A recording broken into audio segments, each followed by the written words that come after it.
Well, Rick, the Western Mass Tournament is underway, and already we've had some great action for our local teams that have made the tournament, and we're expecting some great games coming up as well. Yeah, the local teams are doing extremely well, and in general, Berkshire County is faring very well, and you know how we think about Berkshire County basketball here. And we've got a big boys matchup in Division IV coming up with two local teams. We're going to talk about that very, very shortly on this edition of High School Basketball Weekly. Think about it. Think about it.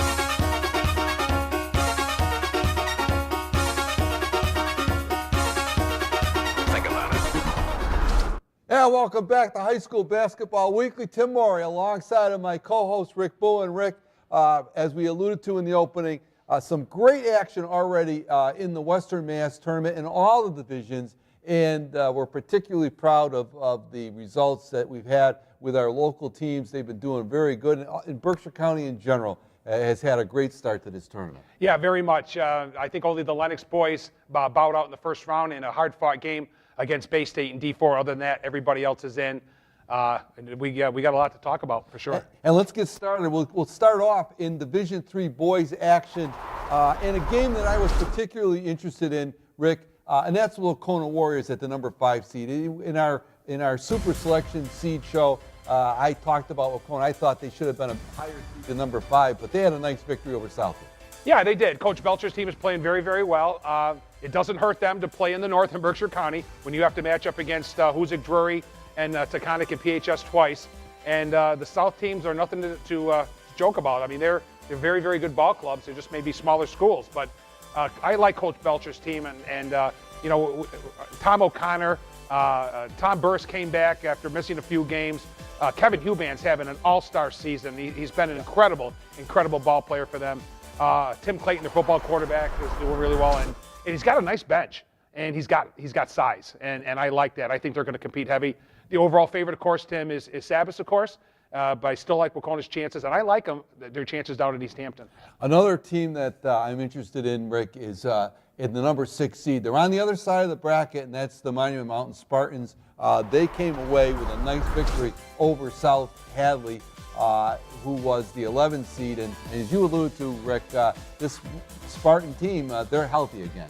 Yeah, they are. They had some injuries second half of the season. But they do have Deion Brown back, Noah Powell's back, Ty Higgins. They're all playing extremely well. Don't forget, they jumped out to, it might have been an 8-9, maybe a 10-0, Tim, before they had their first loss. They just took off, and they surprised me a little bit, too, because Noah Helmka and Graham Herrick, they're two top scorers that were supposed to return this year. Both went to prep school, and hey, you know, those kids are playing excellent basketball, and they're right back to where they were pre-injury.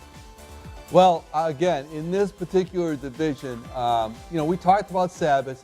They're legitimate number 1, no question about it. They've had a great year, and you know, they played that very difficult schedule. They've got a lot of talent there, so it's going to take an effort by whoever ends up with them to knock them off. But I would love to see Wauconah and Sabas tangle, at least in the semifinals. Yeah, I'd love to see that matchup too. I just don't know this matchup with Monument and Narragansett. Again, if you watch this show weekly, ladies and gentlemen, Tim and I don't know a lot about Narragansett. Right. They're one of several teams that are in Central Massachusetts that play a Central Massachusetts schedule all year. But come tournament time, the MIA throws them into the West. And so, you know, Narragansett 17-3, they're a good ball club. We just don't know a lot about them, but we're going to find out how Berkshire County fares when Monument goes down there. Wauconah and Sabas is definitely a possibility, and I would always give Wauconah a chance, always with that team. Absolutely. They got the size to compete with anybody, and it'll be interesting to see them. And I think Monument Mountain could be a sleeper as well on that side of the bracket to get to the finals in Western Mass. On the so there you see it, and so Monument will go to Narragansett, as you said, and that'll be a task for them as well to take on the number 3 seed Narragansett. In Division 4 boys, of course, local action in that division, and 2 local teams in it, the McCann Hornets and the Drury Blue Devils, and there you see it, McCann with a big victory. They went on the road and knocked off the number 6 seed 52-45, Rick. Yeah, and again, we didn't know too much about Granby, but I did talk to a couple people, including Drury head coach Jack Reset, who knew Granby very, very well, and he said they just don't score.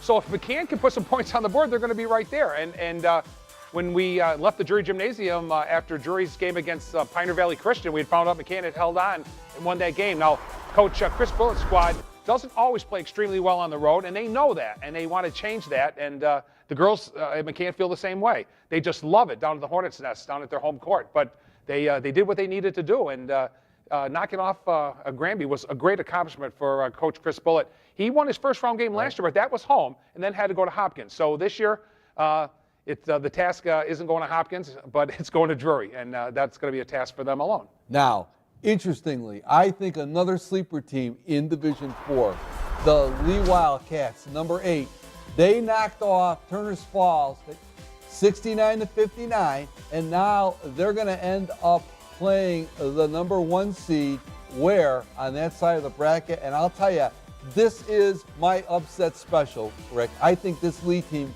could end up going all the way to the finals in the Division 3, Division 4. Yeah, when Drury went down to Lee early in the season, Lee was very, very healthy. And Drury controlled the first half, but Lee had a great third quarter and actually led by a point going into the fourth quarter before Drury took over and won by 11, I believe. But they've got Ben Harding, their senior, their 1,000-point scorer. They've got Miles Whitney Nason. Right. He's also, so you got a 6'4", 6'5" kid right there, and Dominic Bartini. And they've got a little bit of bench. So Coach Jason Bliss's kids on any given night can create some havoc. And again, talking to Coach Reset, he was always concerned about their size. A couple teams he wanted to stay away from. He was able to stay away from with his number 3 seed, but the Lee Wildcats can make some noise, and I would not be a bit surprised if they could take down Ware.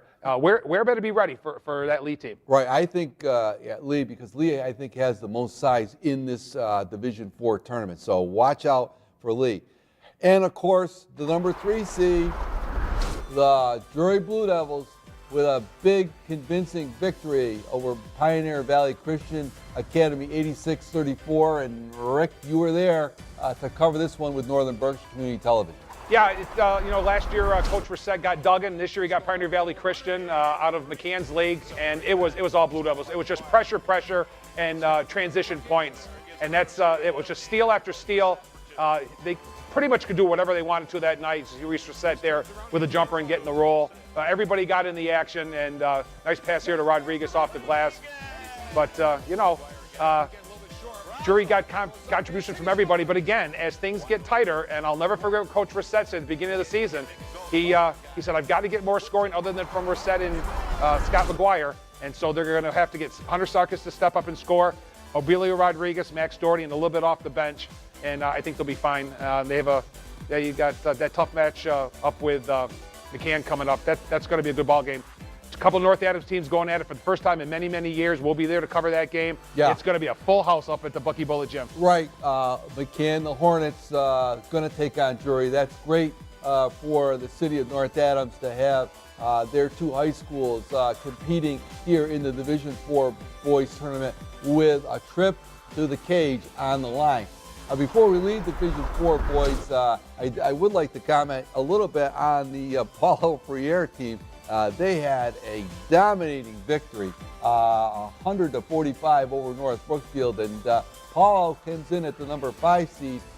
So interestingly, they also, I think, are on the right side of the bracket, so to speak, for them. And Coach Jack Reset, of course, Drury played Paulo Freire earlier in the year and beat him, but he said Paulo Freire stayed with him for that contest, Rick. Yeah, we covered that ball game, and Drury had it in double figures most of the game, but every time they get it up to 14, 15 points, it was down to 4 or 5, and it'd go back up to 12, back to 7, up to 13, back to 6, and they just wouldn't go away. And I talked to their head coach, who explained to me that they've had this basketball program, Paulo Freire, for 7 years now, but they haven't competed like they're competing this year with a lot of Western Mass teams and competing in Division 4 Western Mass tournament, should they qualify, which of course they did.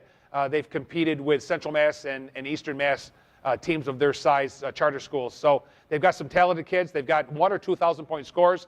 And their coach told me way back, and it was either late December, early January, he said, I don't want to sound cocky, but I think we're going to be in the Final Four, and I think your Drury Blue Devils are going to be right there. So we'll have to see.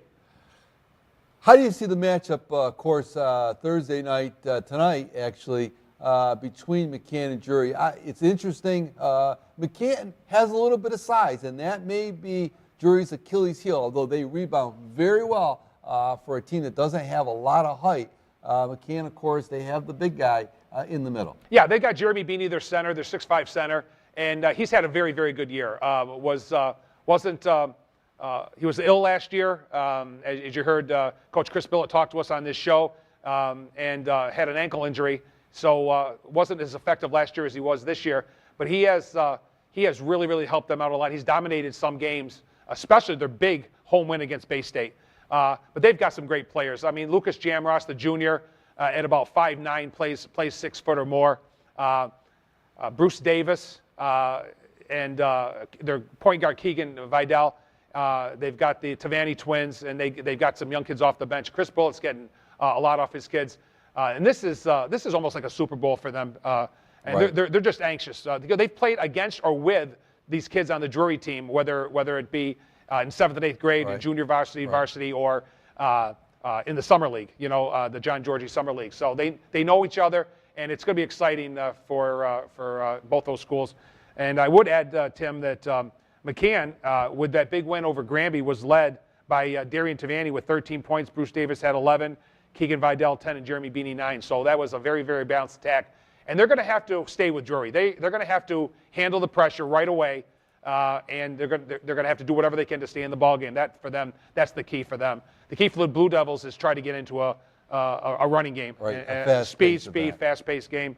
In the Drury win over Pioneer Valley Christian, no surprise, they were led by McGuire with 32, Reese Reset with 12, Obilio Rodriguez with 9. So, once you get your big two in double figures and you can get some scoring for some of the other kids, Drury's going to be very, very dangerous.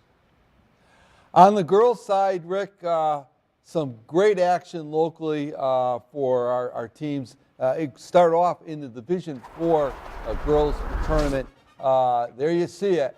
And how about the Lady Hornets of McCann knocking off North Brookfield in an impressive victory the last couple nights ago, 57-40 over North Brookfield. We were there to cover that one. And Rick, I know you were up at Drury covering the Drury Lady Blue Devils, so I got a chance to see the Lady Hornets at McCann, and I came away very impressed.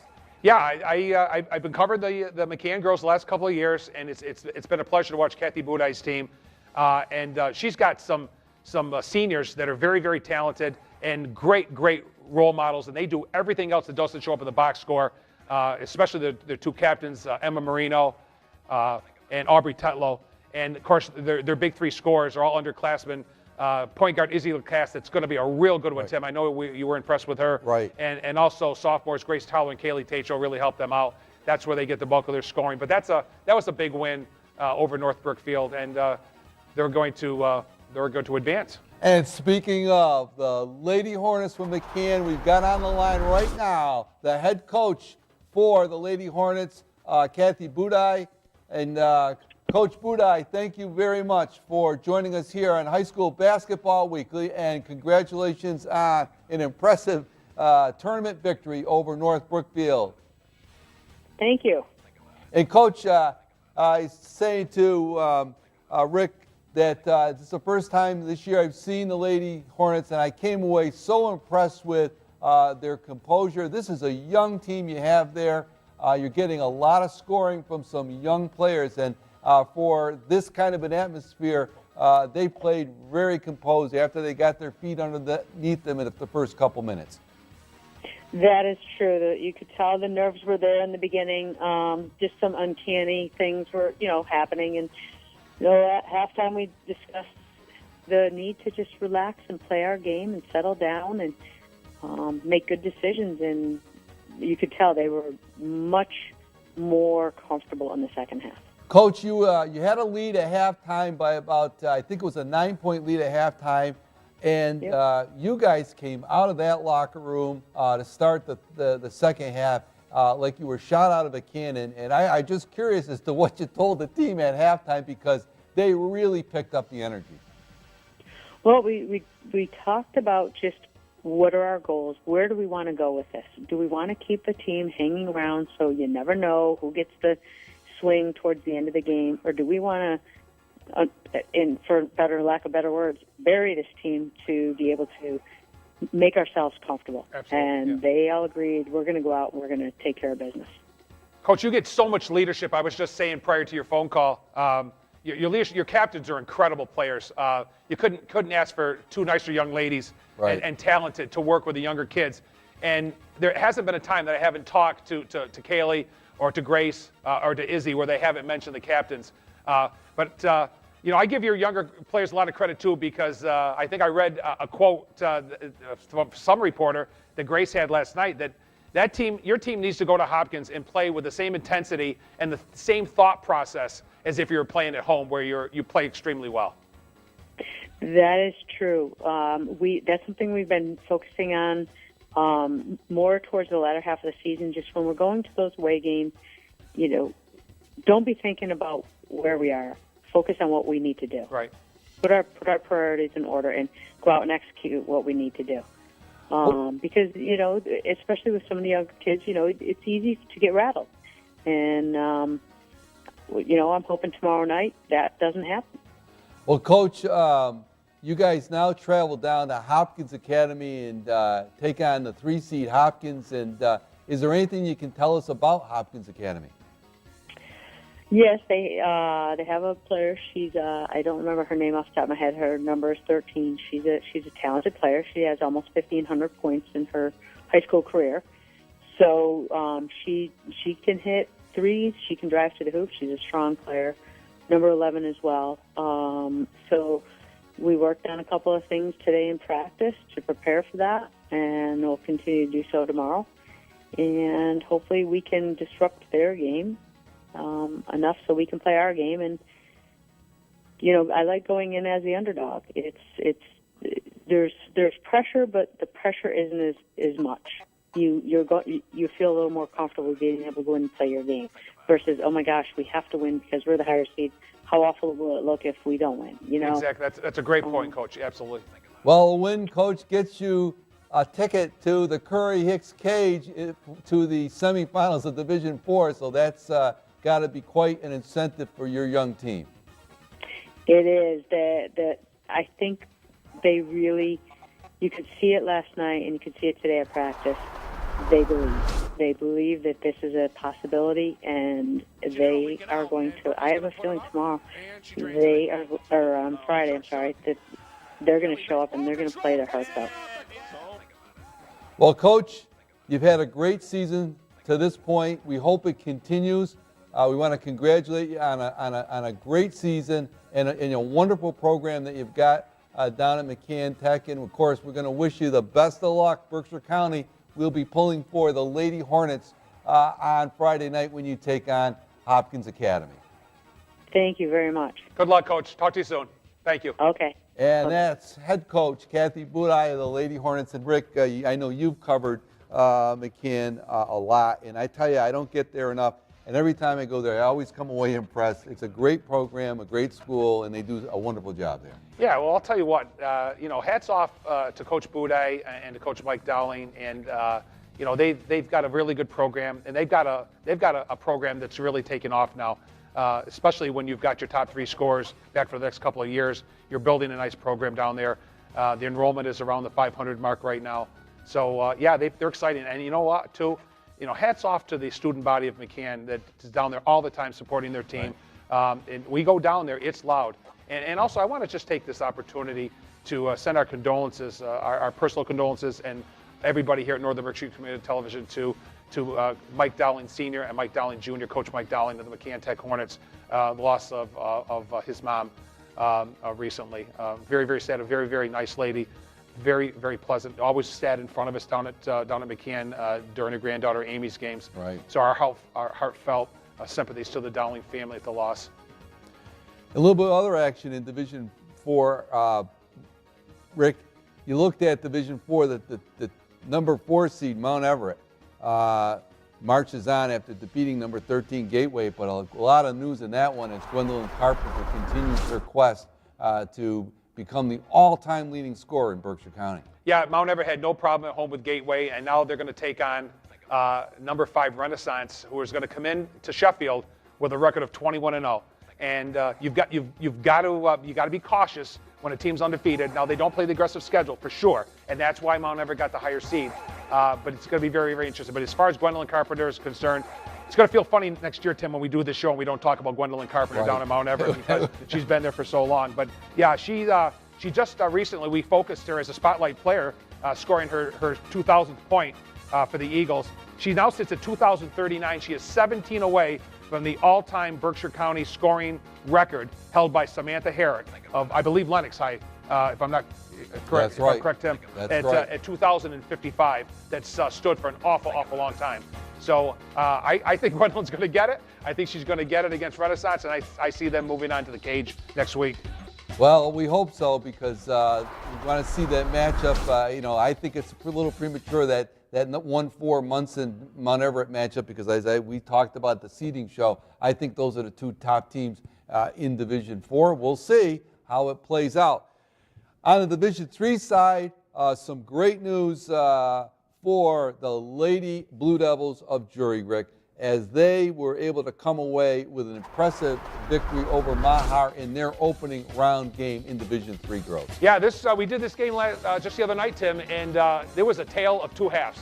Drury absolutely came out, dominated the first half, led by 34-17 at the half, and missed some easy shots. And we talked to Coach Ian Downey after the game. He said those happen in basketball, and they did happen for both teams. But Drury missed a heck of a lot more, and they could have had a 20 to 25 point lead. But boy, I'll tell you, did Mahar come out in the second half, and they gave Drury a little taste of their own medicine by pressing them. Drury had some trouble with it, and they made it a game. But Drury didn't succumb to that pressure. They got it down to 3, but Drury just took over from there and took this one. But they got some contributions from everybody.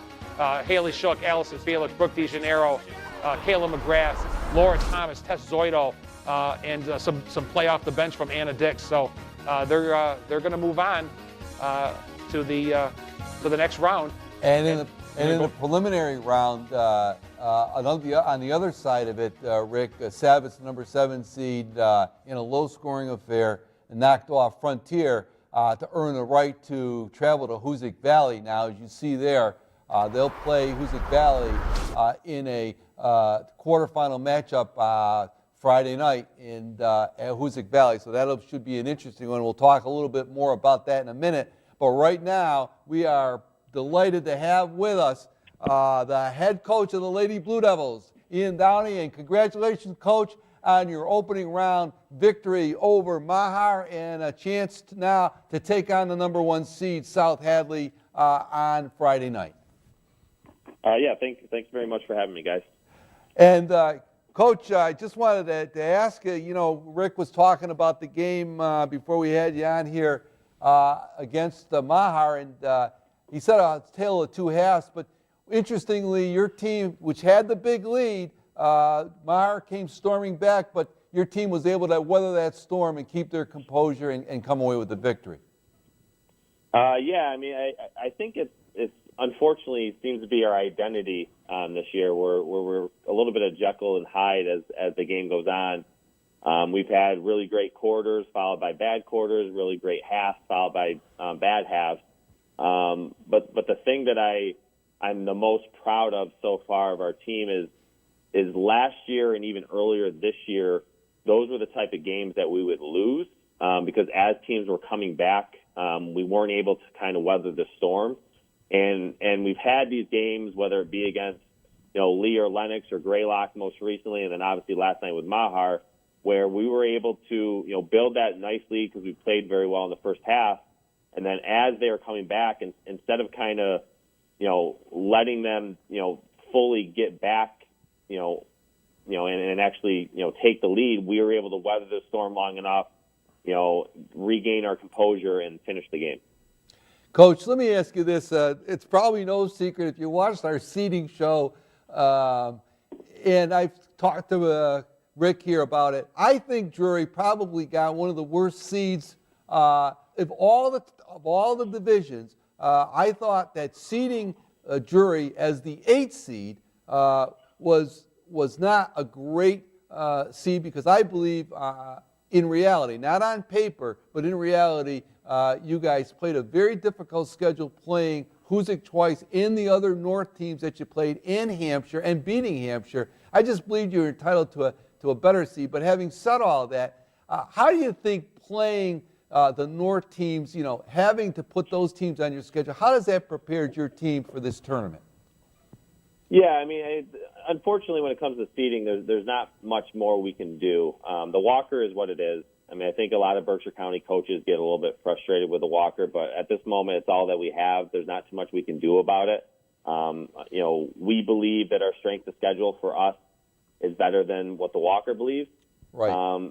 But again, there's little we can do to control that. So, for us, it was just all about when we think of our own strength of schedule, playing those teams like Hoosick twice, Taconic, PHS, Wacona twice, that has prepared us for the end of the season. So even though it didn't quite reflect so much in the seeding, hopefully it reflects in our gameplay. Coach, we just had Coach Kathy Boudet, the McCann Tech Hornets, on, and she felt really, really good going to Hopkins. And she said, you know what, we can play a little bit more relaxed. We're not a great road team, but I've got the kids focused now to take everything that we usually have in our gym and bring it to Hopkins. In a sense, Coach, you're playing the number one seed, but again, you and I talked recently about this. A lot of folks around here think that's a really good matchup. And how do you get your kids feel the same way? They can play a little bit more relaxed? Yeah, they do. We've actually played pretty well on the road, except for that, I mean, I wouldn't say we played bad. We lost, pretty good to Wacona at Wacona, but to me, it felt a little closer than what the final score ended up. Right. So I actually think our girls actually play pretty relaxed on the road. Obviously, you're going up against the 1 seed. South Hadley's a very good team. So we're not going to take anything for granted, but we are the 8 seed. We have nothing to lose. They're the ones with the pressure. They're the ones that have to defend their home court. They're the ones that are the 1 seed. The 1 seed's supposed to advance to the cage. So we should be able to play a little bit carefree. We're at practice right now. The girls seem like they're in great spirits. I mean, obviously coming off a win like last night, they should be. But we are facing a good team. But it's a team that I believe that we can compete with because, again, we competed with Wacona. We competed with PHS. We competed with Taconic. Yes, you did. And if we compete against those teams, there's absolutely no reason why we can't go in there Friday night and make it a game. Absolutely, Coach. Absolutely. Well, Coach, we want to congratulate you on a great season, a great victory against Mahar. We want to wish you the best of luck on Friday night at South Hadley, and we hope the next time we're talking to you, it will be down at the Curry Hicks cage at UMass. Well, I appreciate you guys. I appreciate all you guys do with covering, the community. I know it's not easy to get to all the games, but, we definitely appreciate you guys, the show that you guys do and then being able to get to the game. So thank you guys also. Thanks, Coach, Thank you and very best much, of Coach. luck Friday night. Good luck. Yeah, thanks, guys. Bye. Bye. And that's head coach Ian Dowdy, the Lady Blue Devils. And that's the game, I think, Rick. We've looked at it. We talked about it in our selection show. I like the Blue Devils to compete in that game. That's my upset special of this tournament. Yeah, right now, the Blue Devils don't match up really, really well with Hoosick Valley. But they do match up with the teams that Coach Dow just talked about. They battled PHS at home, and it was nip and tuck right down to under 3 minutes when Lexi Garvey kind of took over the last few minutes, and they pulled away. Wacona was 33-33 up at Drury, and they went into overtime and lost that one. If you can compete with those teams, and they only lost by 9 or 10 down at Taconic. Coach Down is absolutely right. His team can compete against anybody. Think about it. They certainly can. Think about it. Well, Rick, that's going to about do it for this week on High School Basketball Weekly. We got some great action to follow. We ask you guys out there in the viewing audience to watch, check out some of these games because this is great tournament basketball action. We'll see you next week once again on High School Basketball Weekly. So long, everybody.